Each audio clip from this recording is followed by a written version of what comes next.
Hello, my name is Megs Reynolds, and I am the Executive Director of the Do More Agriculture Foundation. We are the national voice and champion for mental health in Canadian agriculture.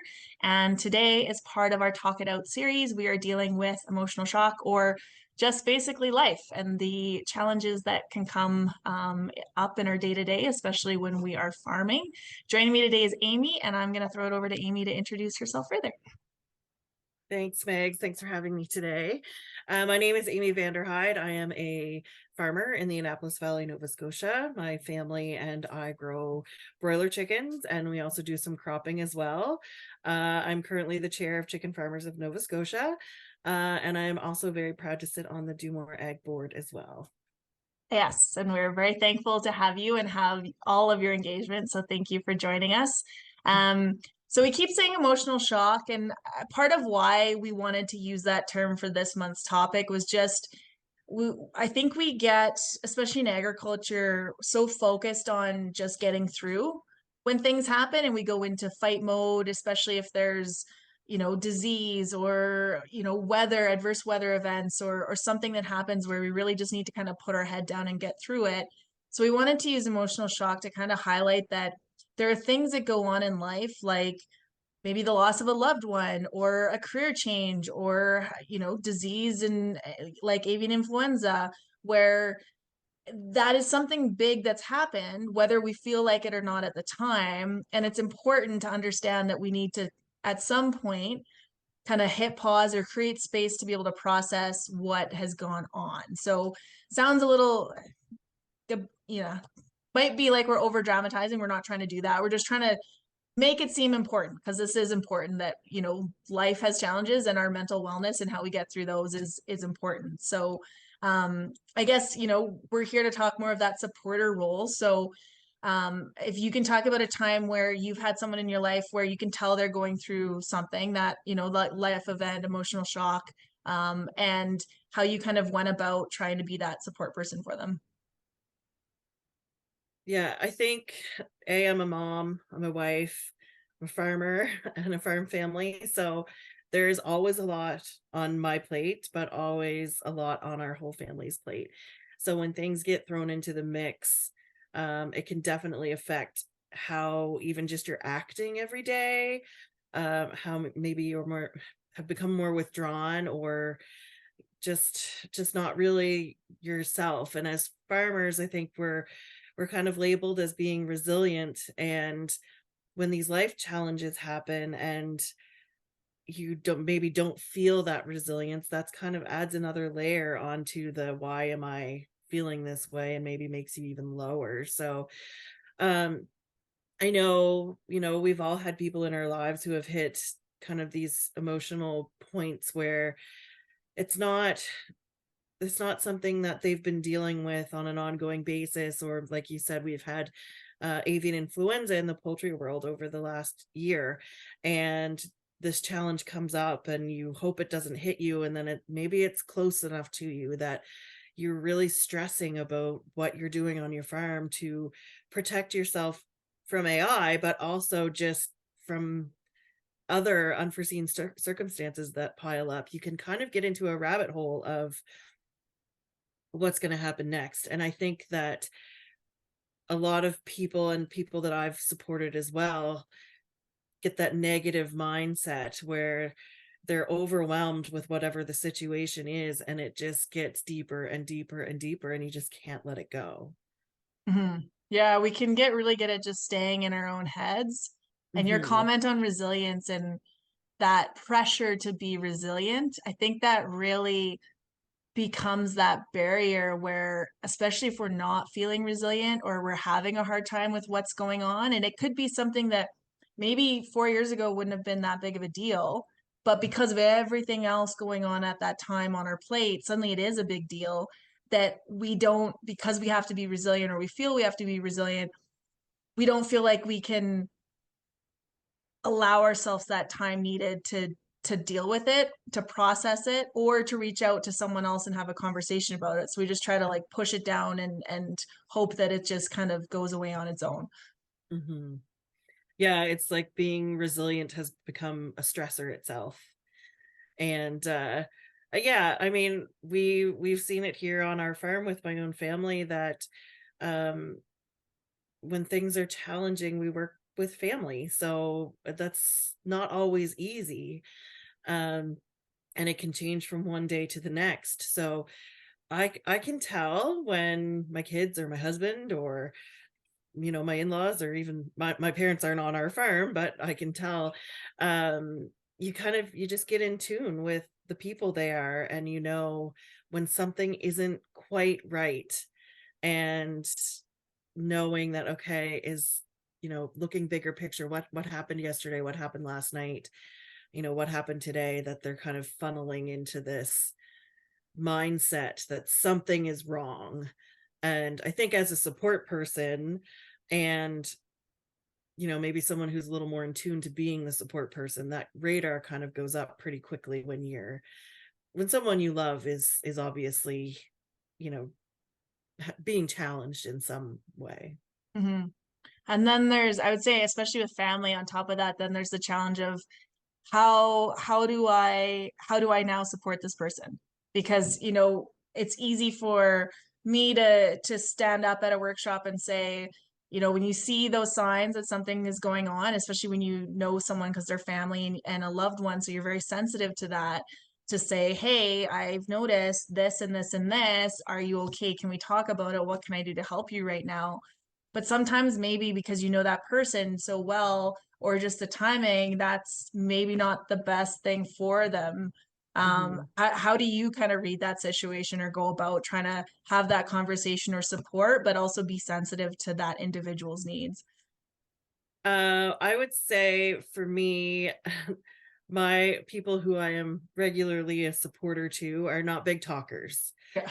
and it's really hard. I do kind of push probably a little harder than I should in some instances, but just like recognizing, I can tell something is off with you, and it's natural for any of us to try to hide something, especially from our loved ones, that we either don't want to be bothered, or we don't want them to think that we're weak or whatever.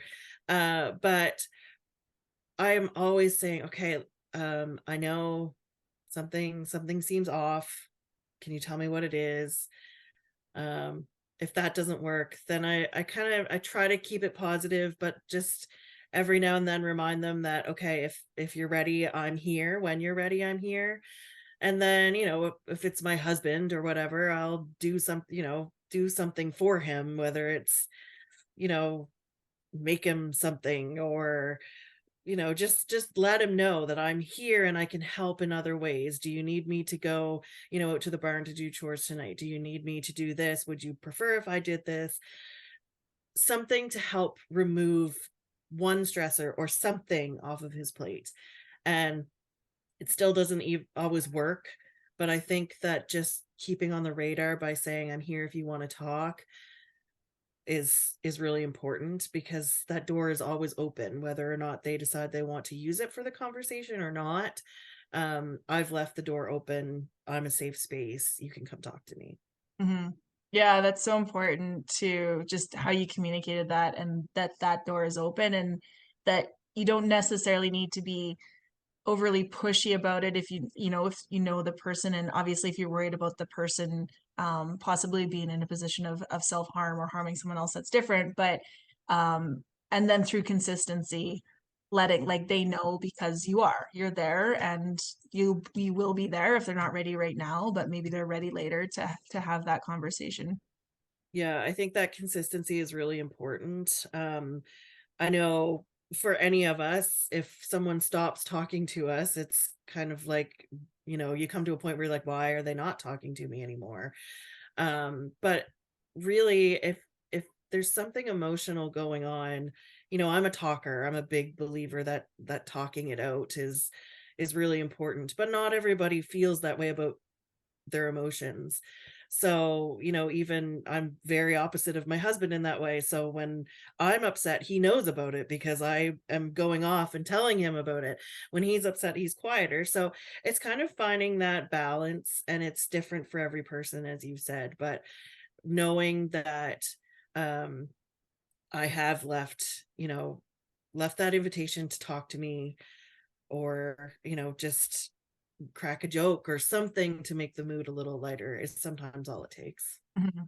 Yeah, I like that. Finding the different ways, or yeah, what can I take off your plate? Like if Mhm. you have capacity to do that, what can I help with that could help just how you're feeling or what? Because it's so much of that with farming is it's not necessarily the things that actually have to happen right now. It's just Right. the everything all at the same time. There's something going on, the long list of things that need to happen in the next 4, 6, 12 months and then everything else in between, like that we have zero control over the weather and everything else, but that is going to just weigh on us. So you That's start right. adding all of those rocks onto that scale, right? And suddenly it's so being able to offer to help with something. And, I think back to when I was farming, sometimes I was like, hey, can I make a meal? If it's Mhm. somebody else and maybe they don't want to talk like you said, but just showing up and here, you don't have to cook now. That's one thing that's done and just how much of a That's right. help that can be.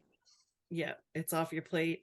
You can move on to the next thing, or maybe it opens it up enough to say, okay, I know you just did this for me, but would you mind doing something else?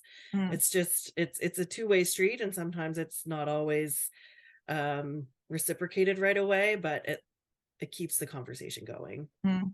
I think too for, everyone out there watching or listening that it's important to realize as well, like when you do notice that something, someone's going through something and you're able to kind of vocalize that to them and say, hey, I've noticed these couple things. That's why I'm trying to have this conversation. I'm worried about you. I'm here for you. Um, they may not react the way that you are expecting them to because they may not have even realized that that's how they were. And so you saying these are the things I'm seeing, that might be the first time they've even like it's recognizing or it's on their radar. And so sometimes it's multiple times in a kind way, but trying to broach that subject for them to just take time with themselves and do a little bit of reflection and say, okay, is this really where I'm at? Like what's going on here and how do I take care of myself right now? Absolutely. I think it's we internalize a lot, even if, like me, I'm a talker, I still internalize a lot. So sometimes just having that person come up and say, is everything all right? Like something seems a little off, or just something small like that is sometimes a good cue to then, kind of come back and say, okay, what is bothering me? What's going on? Mm-hmm. And I think, we have to also recognize how stigma can play into it. And, it could be our stigma as well, being unsure about how to be that support person or being, worried about making that person feel uncomfortable, but also that person's internal stigma. And so sometimes it is so important to be able to be there and say, hey, I've noticed these things. Can we have a conversation? Or I'm here for you when you're ready to have a conversation. I think back to when I moved off farm, you know, massive life changes with, separation and suddenly I wasn't farming. So I was having an identity crisis and everything that came with that. And it still took multiple family members and some good friends to say, hey, Megs, we're noticing these things and we know what's just gone on in your life. Can you please talk to a professional? Where I'm like, Mhm. no, I got this. I'm fine. I can do this on my own. I needed maybe if I would have given myself 5 years instead of just being able to talk to someone and actually, do the work a lot faster. But I had to break down that internal stigma.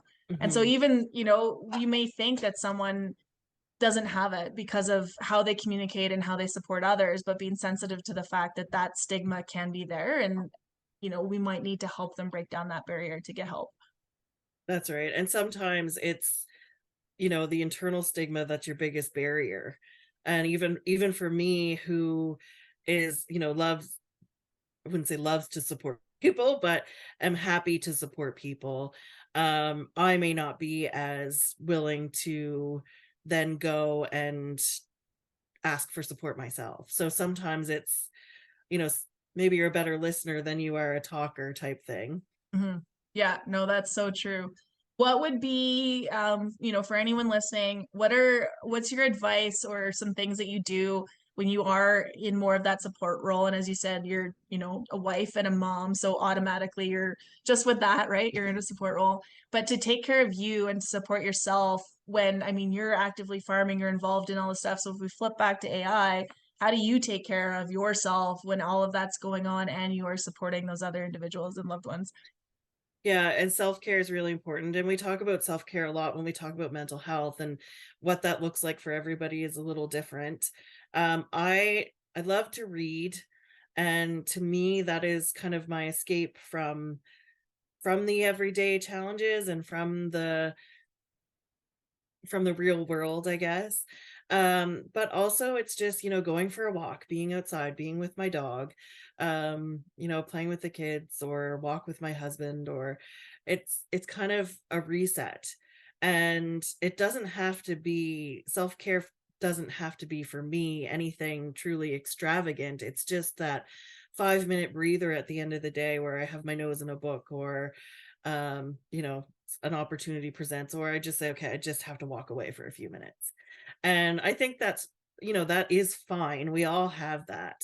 I'm, if being alone is your self-care, then that's totally fine. I know when we look at, maybe you're in an emotional state and you're alone, that could be a different situation than that's how you're taking care of yourself. So for me, that is just kind of my escape through either a book or a walk, or just sitting out on the deck and just listening and being quiet. So for me, because there is so much going on when you're supporting other people, especially your family members, and you're in the house with them all the time, and you're working with them all the time, but it's important to make sure that you can quiet your brain down. Or for me, it's important that I can have that opportunity to quiet my brain down. We're going through a lot on the farm itself, but also, as we mentioned, with avian influenza, it's an ongoing situation, so it's a constant worry. And it doesn't seem like I go through a day right now without somebody asking me about avian influenza. And it's such a huge threat that it's always in the back of your mind. So it's one of those little nagging worries that we all have, whether it's avian influenza or whether it's an early frost or any of those type of situations on a farm, or a sick family member, or something that pops up that we don't expect to see. I think that taking those 5-10 minutes to just quiet my brain, because otherwise I think it would go, go, go, go 24/7. So it's a very intentional quieting. Intentional quieting. I love that. Yeah. And it's, all the things you talk about where it's like it can be little things, but Mhm. that are thrown into mixed into your day and mixed into your week to make sure that yeah, you're in a good place and you're able to be that support person. And I like to say there's a reason they say put your own oxygen mask on before helping anyone else on a plane. We have to take care of ourselves before we can take care of others, and that often sounds really selfish and can be very, very hard to do, especially as a spouse and as a parent.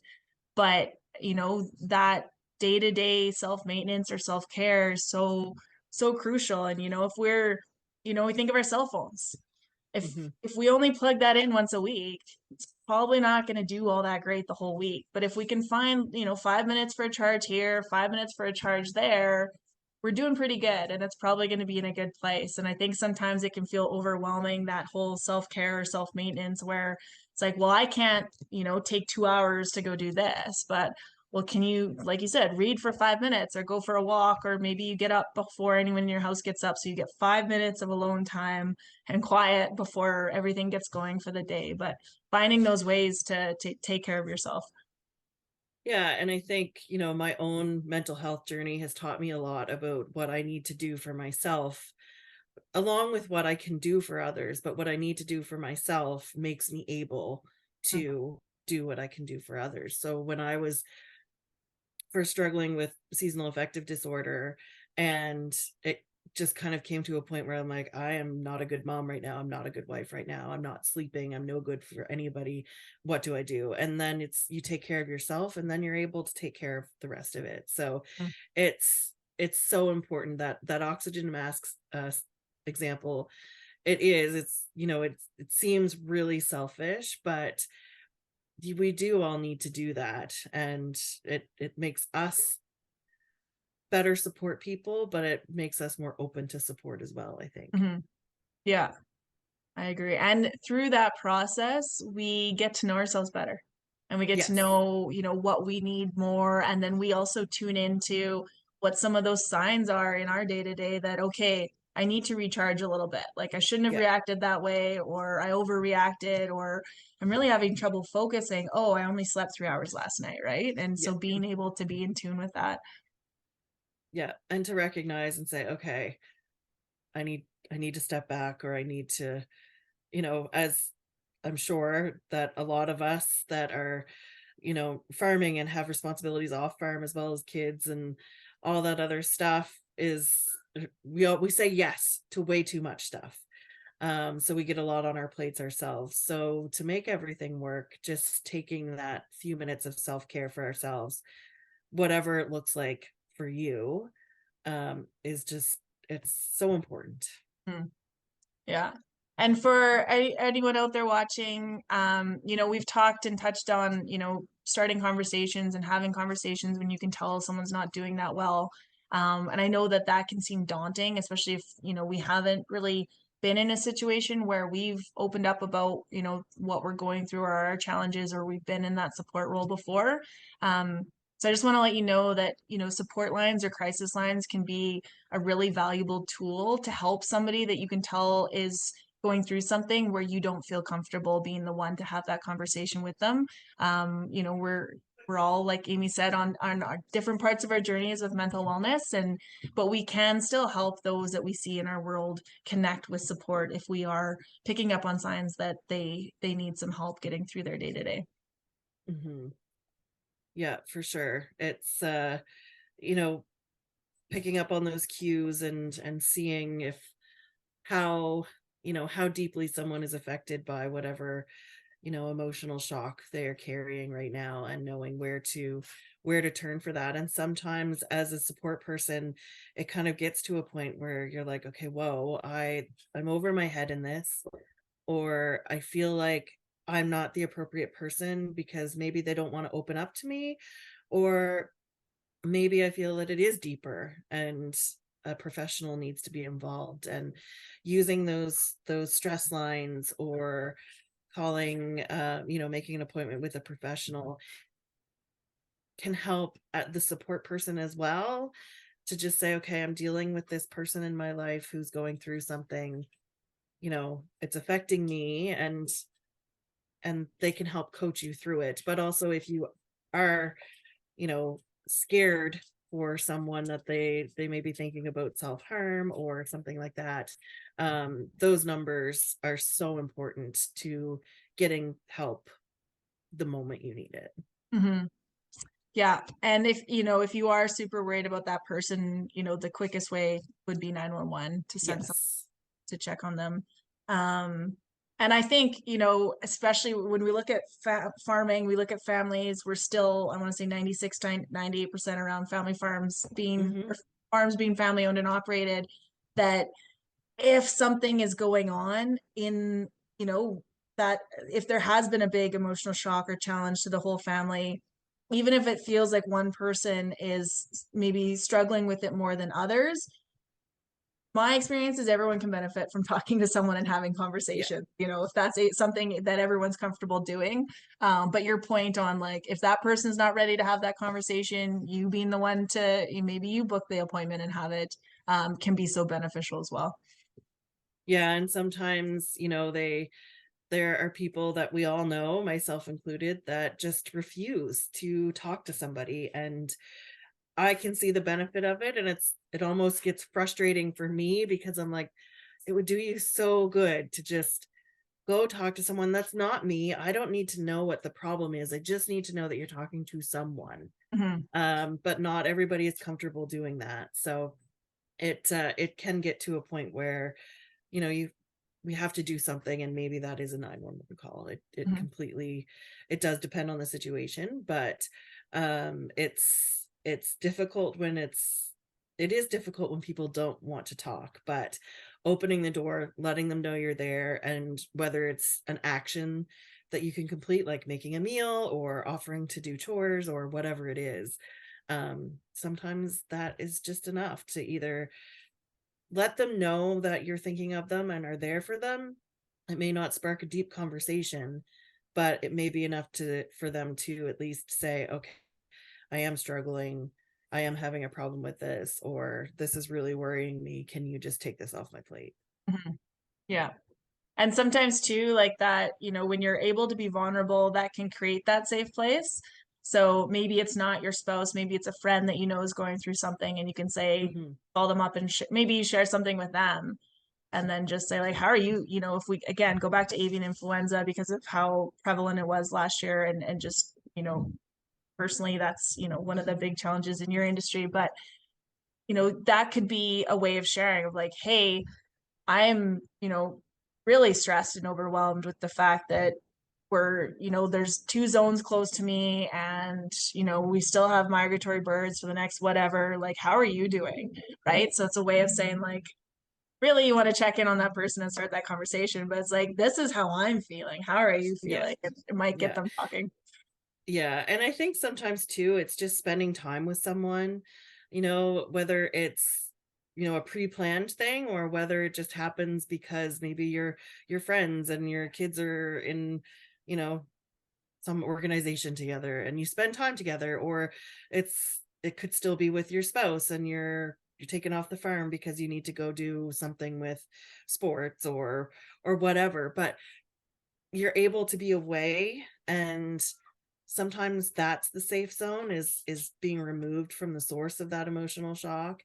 um and because we're on farms and it's really hard to leave them, so sometimes just taking that, even if it's a half day or a lunch hour or anything, and leaving and having that conversation, whether or not you're talking about emotions at all, but just talking.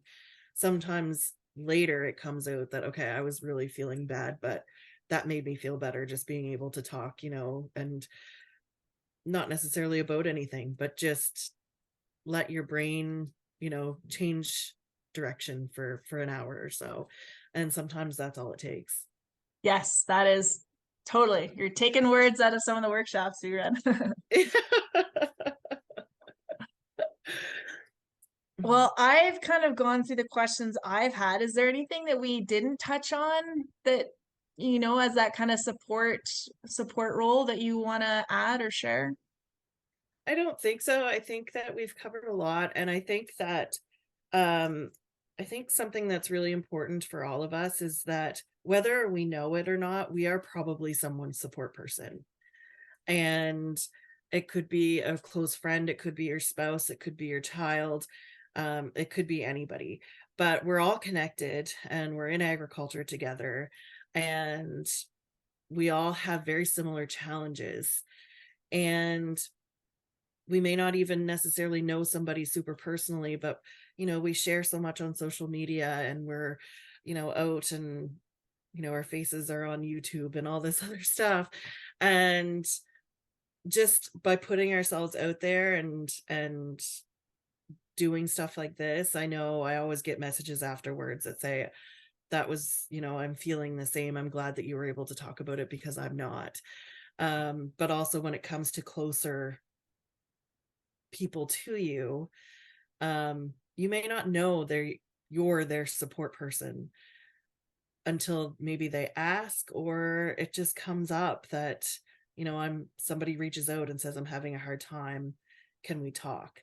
So I think it's really important to kind of keep that ear open for those people that you love and you're around all the time, but also for other people that maybe you work with every day that you may notice are a little off, or that they maybe approach you and say, I'm having a bad day, and maybe that's the opening you need, and you have provided that support for somebody else. So it doesn't necessarily have to be a support person 24/7. It can be an in the moment, um this just happened and I'm freaking out, uh, you know be that person that's there to help them through it. So it's not necessarily a full-time job. It is for some of us. And if you're in a relationship or have children, it's you know often the case. But we can be support people, whether it's for an hour long conversation or whether it's in our lives 24/7. That's such a valuable point, and one I really didn't formulate until you said it. And I think that's so powerful for all of us to hear and just to kind of take away from this is that, yeah, there's a good chance that there's people in our lives where we don't even realize that we are supporting them, and that could be just Mhm. by sharing or by having conversations or by showing up, and to be sensitive to that if they do that door. um yeah, incredible. I could not have thought of a better way to end this. Amy, thank you so much for joining us and for sharing everything that you shared. Your voice is incredibly important and powerful, and just we're so appreciative to have you involved. Well, thank you for having me, and it's always a pleasure to have conversations like this, and so important to keep the discussion going. So I am, as always, happy to do it, but glad that we got to have the conversation tonight. Well, for anyone out there who's looking for more information on mental health in agriculture, or looking for resources that are national or provincial based, or looking for wellness tips, blog posts, what to expect when calling a counselor, anything along those lines, you can head over to our website, which is domore.ag. You can find more of these videos on YouTube, and you can also donate to support mental health in agriculture through our website. Thank you so much for watching, and we'll see you on the next one.